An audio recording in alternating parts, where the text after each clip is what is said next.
Hi everyone, Sensei Adrian with Great Start Karate. I'm going to show you today our crescent kick.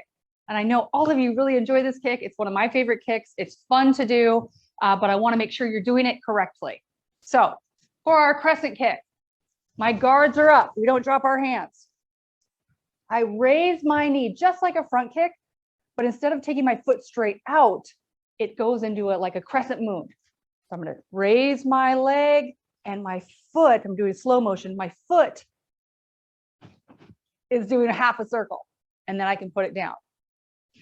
So when it's faster, I get that knee up, and I'm almost going to try to get as high as I can. Crescent kick. Crescent kick. So you can see my foot is going around, not like the front kick. So I'll do it from the side. So when my knee comes up, and then I can put it down. These are so much fun. I love these kicks. So my guards are up. Aya! Aya!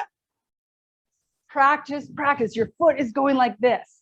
So it's a really cool kick. It's not going straight. Get it up.